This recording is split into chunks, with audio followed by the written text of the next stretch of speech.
The floorboards remembered every footstep that ever crossed them. They bowed inward like old ribs under the weight of secrets, soaked with decades of spilled blood, milk, sweat, and something darker that never washed out.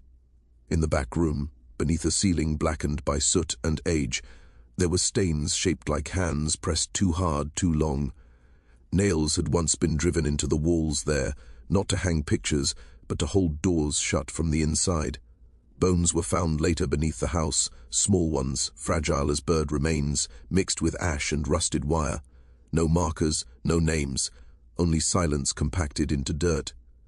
At night, neighbors claimed they heard screaming carried across the trees, thin and strangled, like an animal caught halfway between birth and death. Sometimes the screams stopped suddenly, replaced by a low chanting voice, steady and patient, as if someone were reciting a prayer learned before language had rules. Fires burned on that property when no one else used fire anymore. A glow would rise behind the trees, orange and pulsing, then vanish by morning, leaving the air heavy with the smell of scorched air and wet earth. What lived in that house did not arrive suddenly. It was grown, cultivated, fed across generations until it learned how to walk upright and speak with a human mouth. The records never called it a crime at first. They used softer words. Family matter, domestic irregularity, private concern, the kind of phrasing meant to close doors, not open them. But when the doors finally came down, when the house was entered and the truth spilled out into daylight, even the men trained to catalogue horrors had to step outside to vomit, before any names were spoken in courtrooms, before photographs were sealed and buried, before the town agreed without ever writing it down to forget. There was only the house, and the bloodline coiled inside it like a snake eating its own tail. Listen closely now before the story goes any further. Which city are you listening from, and what time is it right now? Because where you are standing matters less than you think, and time, in stories like this, has a way of folding back on itself.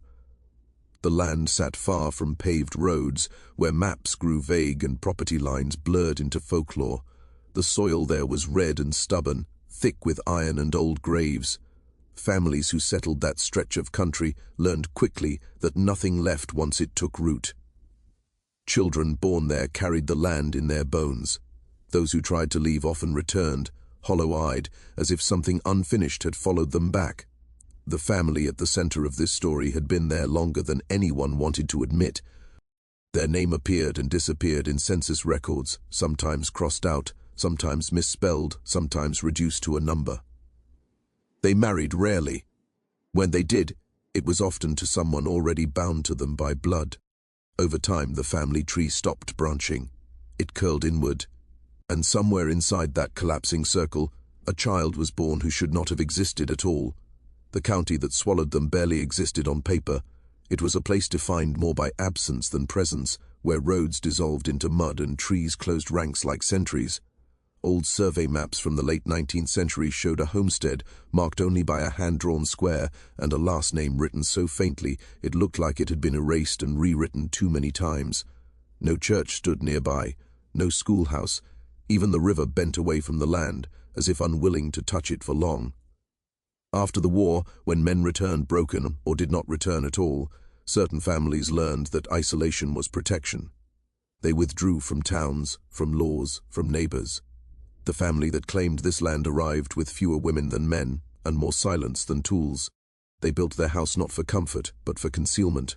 Narrow windows, thick doors, rooms that could be sealed from the inside. A place designed to keep eyes out and voices in. County ledgers from the early 1900s list births with no attending physician, deaths without causes, marriages without witnesses. Every few years, a traveling preacher or census taker would note something off about the household. Too many people for the size of the house. Children who looked wrong. Women who aged too quickly. Then the notes stopped. Ink dried. Curiosity learned when to retreat. By the 1940s, the family had become a room of parents, used to frighten their children into obedience. Stay close to home. Don't wander past the tree line. Don't talk to those people. They don't live like us. Stories circulated of livestock found gutted along the fence line, organs arranged carefully on flat stones. of lanterns moving through the woods at hours when no one sane was awake, of a man seen standing in the doorway of the house, watching passers-by without blinking, as if counting them. Inside the house, lineage was law, blood was currency. Names repeated themselves until it was impossible to tell where one generation ended and another began. Sons were raised to believe they were stewards of something sacred. Daughters were taught that obedience was inheritance. The past was recited like scripture, selectively edited, stripped of anything that hinted at rot. It was during this period that the child was born. There was no announcement, no recorded date, only a midwife's later recollection, whispered decades after the fact, that the labor had gone on too long and that the screams had not sounded like a woman's alone. When the child emerged, the room reportedly fell silent, not with relief, but with recognition, as if those present understood immediately that something long anticipated had finally arrived. The child's eyes were said to be too old, not clouded, not vacant, but heavy, as though burdened with memories that did not belong to a newborn body. Its limbs were stiff. Its cry came late, thin, strained, more like breath dragged across broken glass than the wail of an infant. They wrapped it quickly, hid it from anyone who might ask questions, and from the moment it drew its first breath, the house seemed to tighten around it, walls listening, floors leaning closer, waiting for what this child would become. The child grew without markers of time. No birthdays, no measurements scratched into door frames. Age was guessed by posture, by the way joints stiffened too early, by how the eyes seemed to study adults not with curiosity but appraisal. By the age when most children learn to read faces for comfort, this one learned to read them for weakness. Neighbors who caught brief glimpses described a small figure standing too still in the yard, watching animals with a focus that felt clinical. Dogs avoided the child. Chickens went quiet when it approached. Once, a farmer swore he saw the child kneeling over a dead goat, hands buried deep in its chest, as if searching for something misplaced. When confronted later, the family dismissed it as imagination, country superstition, a feral mind projecting meaning onto coincidence. Inside the house, education was private and distorted. The Chi LD learned letters from family Bibles, where certain pages were torn out. Learned numbers by counting bones buried behind the shed. Learned history not as a sequence of events, but as a bloodline. Names were repeated until they lost individuality, becoming titles rather than people. Mother, father, sister, son. The words slid over one another, interchangeable, stripped of boundaries. At night, the child was kept awake to listen to stories told in low voices behind closed doors, accounts of ancestors who had defied towns, courts, and churches by retreating inward instead of outward, of blood kept clean by refusing outsiders, of children born wrong and returned to the earth quickly, quietly, before they could be seen. The lesson was always the same: survival belonged to those who did not dilute themselves. By adolescence, the child's body began to betray the cost of that philosophy. The spine curved unnaturally, fingers fused slightly at the base, webbed with tight, pale skin. Speech came slow, deliberate, sometimes slurred, as though the tongue struggled to obey the brain. But there was no confusion in the child's thoughts. If anything, they were unnervingly ordered. The child catalogued pain, studied cause and effect, watched how fear could be used to guide behavior more efficiently than kindness. Drawings were found years later, stuffed into walls and floor cavities, crude at first, then increasingly detailed, family trees without branches, circles instead of lines, figu, res with shared faces, women drawn with hollow wombs, men with roots instead of legs, all connected to a single dark mass beneath the house. One image repeated often, a child standing at the center of a burning structure, untouched by flames, while others reached out, melting. Screams returned to the night around this time, shorter, more frequent, sometimes accompanied by rhythmic knocking from inside the house, like a signal. Animals went missing more often. The creek ran cloudy after storms, carrying bits of cloth, hair, and something pale that caught on rocks before sinking. The town noticed. It always does eventually, but notice does not mean act. Not when the cost of looking too closely feels higher than the comfort of pretending not to see. And beneath that house, as the child crossed into an age that defied naming, the truth of their origin waited, coiled and patient, ready to be spoken aloud. The rituals were never announced. They unfolded the way rot spreads, quietly, inevitably, beneath the surface until the structure above began to sag. Certain nights were chosen with care, nights when the moon was thin, when clouds pressed low, when the air felt heavy enough to bruise the lungs. On those evenings, the house sealed itself, windows shuttered, doors barred. Even the animals were locked away, as if their noise might interfere with something delicate. The child was always present, seated near the hearth, watching, not participating at first, just observing. Lani, the sequence. The order of words spoken in voices worn thin by repetition. The symbols drawn in ash and blood along the floorboards. Circles again, always circles, nothing that suggested escape. Women of the house bled together on those nights, sometimes from cuts, sometimes from birth, sometimes from things never written down. The child learned to distinguish the sounds, labor from pain, pain from punishment, punishment from obedience. It learned which cries would be answered and which would be allowed to fade. As the years pressed on, the child began to take a more active role, fetching water, holding lanterns, standing watch at the door with a shotgun too large for its frame. Its voice deepened unevenly, cracking not with adolescence but with strain, as though its body were trying to stretch beyond what its bones could support. When it spoke during the rituals, the others listened. The confusion of roles became deliberate. Mother was not always mother. Sister was not always sister. Names shifted depending on need. Bonds folded inward until the family no longer recognized the shape of what they had become. The child stood at the center of this collapse, both product and architect, shaped by it and shaping it in return. It was during one winter, harsh enough to freeze pipes and livestock alike, that the first outsider nearly saw too much. A traveling repairman, called to fix a downed line, followed the sound of a generator to the edge of the property. He later told Poe, lice, he smelled burning meat long before he saw the house, that the smoke didn't rise straight but crawled along the ground as if reluctant to leave. He knocked. No answer. Circled the house and glimpsed movement through a crack in the boards. Figures pressed together. A child's face turned toward him, eyes catching the light, not startled, not afraid, assessing. The repairman left without finishing his job. He reported nothing. He moved out of state within the year. Inside, the family understood that exposure was approaching. The child was no longer shielded. It was being prepared, taught the final truths, the ones whispered only when blood was already spilled, the ones that explained why certain unions were encouraged, why certain births were celebrated, why others were smothered before they could cry. The family tree, the child learned, did not branch by accident. It had been forced inward by design, by men who believed purity was preserved through repetition. That power came from collapse, not expansion, and at the center of that design was a revelation that would shatter even the fragile logic the family clung to. The child's parents were not who they had been told. The truth was not delivered all at once. It seeped in through fragments, contradictions, half-spoken sentences that refused to align, a name used too casually, a touch that lingered too long, a woman who flinched when the child called her mother, then corrected herself in a voice already breaking.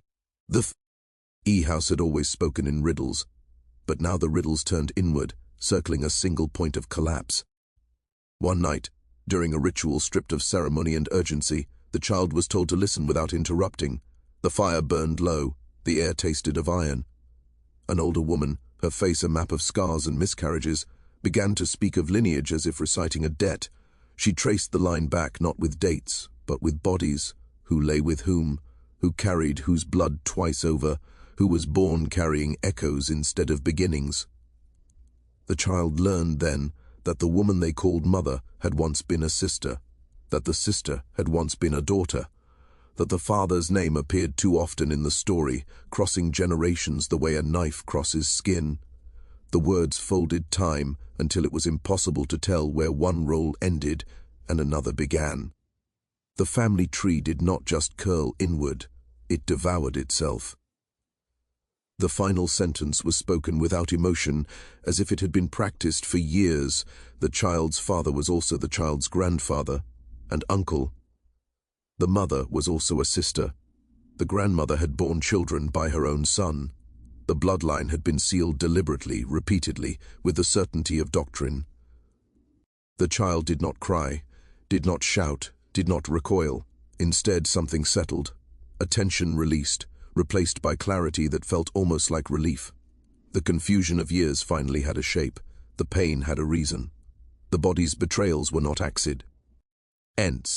They were inheritance. The family watched for a reaction. What they saw frightened them. The child asked questions, not about morality, not about law, but about method. How long it had been done this way, which unions produced stronger children, which resulted in weakness, which mistakes had been corrected quietly, beneath the house. The elders answered, realizing too late that they had not created an obedient vessel but a conscious continuation. From that point on, the child's authority was no longer symbolic. Decisions were deferred, pairings discussed, the language of preservation grew more explicit.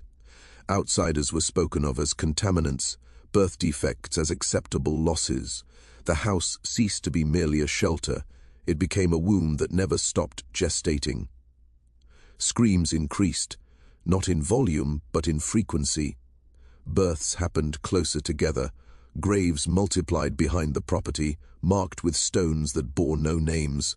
The child oversaw it all with a calm that unsettled even those who had raised it. What had once been hidden out of fear was now hidden out of confidence. And the town, sensing a shift it could not explain, began to respond, not with curiosity, but with violence born of shame. The first act of resistance did not come from law, but from rumor hardened into resolve. A child wandered too close to the property and came back changed, silent, shaking, reeking of smoke and something sweetly rotten. A pastor's wife found symbols carved into the undersea. D of a pew. Circles nested inside circles, matching marks whispered about for years. Livestock deaths spread beyond coincidence, and when a newborn in town was born malformed, the blame did not stay abstract. Men gathered without announcing why. Women followed at a distance, carrying kerosene in jars meant for canning. No one spoke the family's name aloud. Names gave things permission to persist. The church bell was rung once, not for worship, but as a signal. By dusk, the road to the house was thick with footprints, overlapping, indecisive, as if even then people feared being remembered. The house did not resist when they arrived. No shots fired, no doors barricaded, smoke already leaked from the roof, slow and deliberate, like breath exhaled by something tired of hiding. Someone hurled the first torch, then another. Flames caught the dry boards quickly, racing along walls soaked in decades of grease and blood. Screams came from inside, but not all of them were human. Animals trapped beneath the floorboards thrashed as the heat reached them. The child was seen once, standing in an upper window, face illuminated by firelight, not pleading, not fleeing, watching. When the roof collapsed, the figure vanished into smoke. By morning, nothing remained but blackened beams and a foundation ringed with ash. The townspeople worked quickly, methodically. Shovels unearthed shallow graves. Bones were gathered and reburied without markers. Papers pulled from the ruins were burned on sight. Birth records, diaries, letters stitched with madness. The pastor led a prayer that asked not for forgiveness but for forgetting. Authorities arrived late. Too late to see anything intact, too late to separate evidence from intention. Official reports cited an accidental fire, a reclusive family lost, tragic but isolated. The surviving members, those who could be found, were dispersed quietly, some to institutions, some to relatives who swore they knew nothing. The child was never listed among the dead. Years passed, the land grew over, trees erased the path. Children grew up hearing only fragments, softened with time, but rot does not vanish when buried. It waits. In the late 1980s, a graduate student studying rural genealogy stumbled across inconsistencies in county archives, names that repeated too often, ages that overlapped impossibly. bloodlines that refused to diverge, photographs mislabeled, faces hauntingly similar across decades. Curiosity became obsession. The researcher followed the trail backward, through sealed court files, through church basements, through the testimony of elders who drank themselves into honesty. What emerged was not just a family history, but a pattern, a closed system that had nearly perfected its own destruction, and somewhere within that pattern, evidence suggested the child had survived. The researcher's name has been redacted from most surviving copies of the report, replaced with initials and footnotes that lead nowhere. In. Interviews recorded on degraded cassette tapes, the voices careful, strained, as if each sentence risks awakening something best left dormant. The work began as an academic exercise, mapping kinship anomalies in isolated southern communities, but it quickly became something else. A reckoning. Photographs surfaced first, undated, unlabeled, faces aligned with mathematical precision across generations. The same eyes, the same asymmetrical jaw, the same curvature of the spine visible even through clothing. One image, taken sometime in the early 1970s, showed a figure standing at the edge of a wooded clearing, taller now, thinner, looking directly into the camera with an expression that suggested recognition rather than surprise. Medical records followed, children born with overlapping defects in counties miles apart, birth certificates amended quietly, adoptions finalized with unusual speed, notes from physicians who described a familial presentation inconsistent with known population patterns. The phrase repeated, inconsistent with known population patterns, as if the family existed outside statistical reality. The most disturbing discovery came from audio, a tape recorded in 1983 found in the belongings of a deceased social worker. On it, a voice described growing up inside a circle that never opened. Spoke of learning early that names were interchangeable, that bodies were tools, that love was a function of obedience. The speaker never identified themselves, but their cadence matched earlier recordings taken from the burned property decades before. The researcher tracked the voice to a rural institution that had since closed. Records there listed a patient admitted under 3 different names across 10 years, each time discharged, each time readmitted. Notes described the patient as highly intelligent, emotionally detached, exhibiting delusional beliefs centered on lineage and purity. One entry ended abruptly, patient no longer located. The trail went cold until a DNA study conducted in the early 1990s flagged a cluster of rare recessive markers appearing at abnormal frequency. The genetic signature matched samples taken from children born in 3 different states. The probability of coincidence was negligible. The family had not ended, it had spread. The researcher's final paper was never published. University officials cited ethical concerns, potential harm, community backlash, but drafts circulated quietly. In the margins, handwritten notes grew increasingly erratic. Questions replaced conclusions. What happens when a closed system learns to migrate? When isolation becomes camouflage? The last entry, dated 1994, referenced a meeting with an unnamed individual. The handwriting shook. The note read only, "They know what they are. They are not ashamed." Shortly after, the researcher withdrew from public life. What remains is fragmentary, incomplete, but enough to suggest that the child did not perish in the fire, that it learned, adapted, carried the logic of the house into the wider world, diluted just enough to survive unnoticed.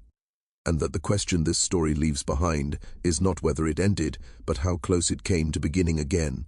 The fragments left behind by the researcher do not form a conclusion, they form a warning.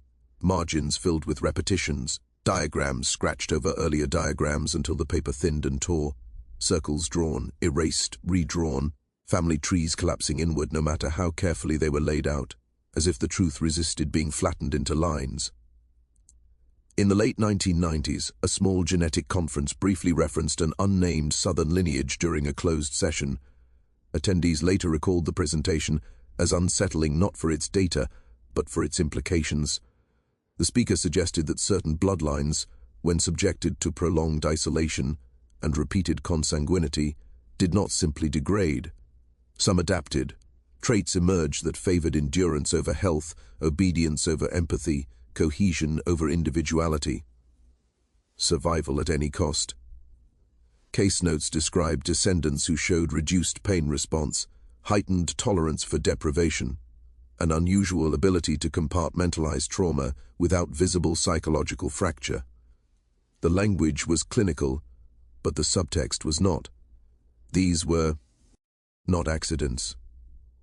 They were outcomes.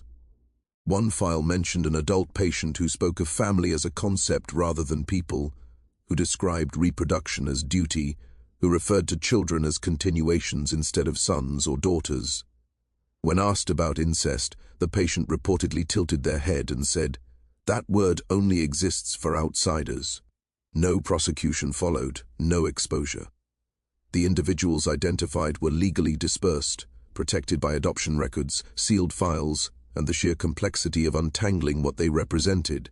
Society had neither the tools nor the will to confront something that forced it to question its own assumptions about progress and decay. The land where the house once stood was converted into a preservation area, no signage, no plaque, trees replanted in careful symmetry. Visitors walk the trails unaware that beneath their feet lie layers of ash and bone, pressed deep enough to avoid detection, shallow enough to remain. Occasionally, local children still report strange dreams after hiking there, of circles drawn in dirt, of voices calling them by the wrong names, of standing in a burning house without feeling heat. The researchers' last known correspondence was a letter never sent, addressed only with a question. It asked whether humanity measures success by survival alone, or by the cost at which survival is achieved.